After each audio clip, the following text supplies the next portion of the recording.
Hi folks, I'm Ashraf Ingora. I'm a language and soft skill trainer, life business and phonetic coach. English breakfast with Ashraf में आज हम of course के uses देखेंगे। English में बातचीत के दौरान आप लोगों ने लोगों को ऑफ कोर्स का प्रयोग करते हुए सुना होगा। आगे उदाहरणों में ऑफ कोर्स का किन किन अर्थों में प्रयोग होता है और कहाँ इसका प्रयोग ठीक नहीं है ये बताया जा रहा है। ऑफ कोर्स का अर्थ होता है नेचुरली, सर्टनली और डेफिनेटली, स्वाभाविक रूप से, वस्तुतः या निश्चित रूप से। इसे इनफॉर्मल या अनौपचारिक इंग्लिश में सिर्फ ऑफ कोर्स की जगह पर कोर्स भी कहा जाता है।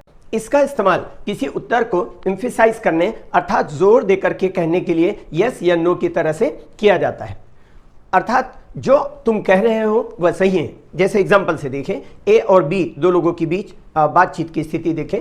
ए कहता है डू यू वर्क हार्ड, क्या तुम कठिन परिश्रम करते हो? तो बी कहता है ऑफ कोर्स आई डू, अवश्य मैं करता हूं। ए कहता है will you go to the concert, क्या आप संगीत समारोह में जाएंगे?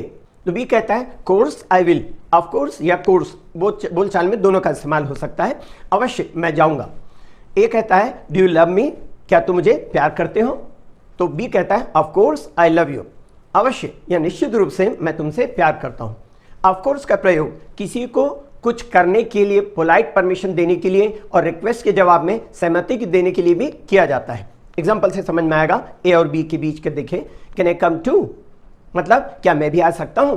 तो बी कहता है ऑफ कोर्स या कोर्स यू कैन, दोनों में से कोई भी यूज कर सकते हैं, अवश्य आप आ सकते हैं। ए कहता है कैन आई बारो योर पेन, क्या मैं आपकी पेन ले सकता हूं, मतलब उधार ले सकता हूं? बी कहता है ऑफ कोर्स या ऑफ कोर्स यू कैन, अवश्य आप अवश्य ले सकते हैं। इस तरह ऑफ कोर्स का प्रयोग एग्रीमेंट, डिसएग्रीमेंट, सहमति, असहमति के अर्थ को जोर देकर के व्यक्त करने के लिए भी किया जाता है। एग्जांपल देखेंगे, I expect you are right, सामने वाला कहता है of course I am right, मुझे उम्मीद है कि आप ठीक है, तो जवाब देता है वो अवश्य मैं ठीक हूं, सहमति बताने के लिए। Will you strictly observe your diet, no wine, very little meat, जवाब देता हूं ऑफ कोर्स, आप अपने आहार पर सख्ती से पालन करेंगे, आहार का सख्ती से पालन करेंगे, शराब नहीं, बहुत कम मांस, जवाब देता है अवश्य। ऑफ कोर्स का इस्तेमाल यह बताने के लिए भी होता है कि आप जो कह रहे हैं वह आश्चर्यजनक नहीं है, यह तो मालूम है, यह सामान्यतः स्वीकार्य है। एग्जाम्पल से देखिएगा, of course there are other ways of doing this, वस्तुतः ऐसे करने के और भी तरीके हैं। The only honest answer is of course yes, सिर्फ सही जवाब है निश्चित रूप से हाँ। ऑफ कोर्स नॉट का इस्तेमाल किसी फैक्ट को एम्फसाइज करने अर्थात जोर देकर के कहने के लिए नहीं के अर्थ में किया जाता है। एग्जांपल देखिए, are you going, of course not, क्या तुम जा रहे हो? बिल्कुल नहीं। Do you mind, of course not, क्या तुम्हें बुरा लगा? बिल्कुल नहीं। ऑफ कोर्स का इस्तेमाल अक्सर यह बताने के लिए, करने या कहने के लिए किया जाता है कि जो आप कह रहे हैं वह आश्चर्यजनक नहीं है, मतलब सामान्यता ज्ञात या स्वीकार्य है।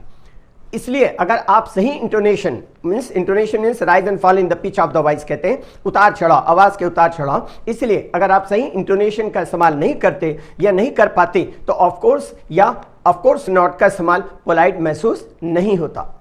इसलिए अगर आप किसी इंफॉर्मेशन या परमिशन का उत्तर देते हैं तो ऑफ कोर्स या ऑफ कोर्स नॉट की बजाय किसी दूसरे शब्द या वाक्यांश का इस्तेमाल करें, फ्रेज का इस्तेमाल करें। जैसे is this the right room for the English class? Yes it is. आप क्या कह सकते हैं, क्या यह अंग्रेजी क्लास के लिए सही कमरा है? तो आप कह सकते हैं हाँ यह है। यहां पर ऑफ कोर्स या ऑफ कोर्स इट इज का इस्तेमाल न करें। Can I borrow your dictionary, क्या मैं आपकी डिक्शनरी उधार ले सकता हूं? तो जवाब में कहेंगे सर्टनली, फॉर्मल रूप से, या श्योर इनफॉर्मल रूप से, दोनों में से किसी का भी इस्तेमाल कर सकते हैं, निश्चित रूप से या अवश्य। Do you mind I borrow your dictionary? तो सामने वाला कहेगा not at all, go ahead, go ahead. ये इस टाइप का इनफॉर्मल यूज भी किया जाता है। मेरा आपकी डिक्शनरी उधार लेना आपको बुरा तो नहीं लगेगा? जवाब में कहता है बिल्कुल नहीं, ले लो, ये भाव है।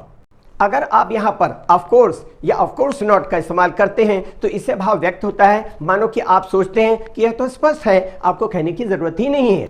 इसी तरह ऑफ कोर्स का इस्तेमाल किसी स्टेटमेंट या फैक्ट के जवाब के रूप में जब कोई अपनी राय व्यक्त करे तो उसके जवाब के रूप में नहीं दिया जा सकता। जैसे it's a lovely day, it certainly is, yes it is. यहां पर आज मीनिंग इसकी निकलती है आज का दिन बहुत अच्छा है, हाँ निश्चित रूप से, हाँ ऐसा ही है। यहां अगर आपने ऑफ कोर्स इट इज का इस्तेमाल किया तो यहां पर ये उचित नहीं लगेगा, ठीक नहीं लगेगा। I think you will enjoy that play, I am sure I will, yes it sounds really good. मैं सोचता हूं कि आप उस नाटक का आनंद लेंगे, मुझे भरोसा है मैं लूंगा, या हाँ यह सुनने में सचमुच में अच्छा लगता है। यहां पर भी ऑफ कोर्स का इस्तेमाल न करें। इंग्लिश के लिए आप मेरे channel English breakfast with Ashraf and soft skill के लिए Ashraf the mover and shaker को लाइक शेयर एंड सब्सक्राइब करें, कमेंट सेक्शन में कमेंट करें, बेल आइकॉन प्रेस करें और मेरी बुक जरूर पढ़ें। Thanks for watching.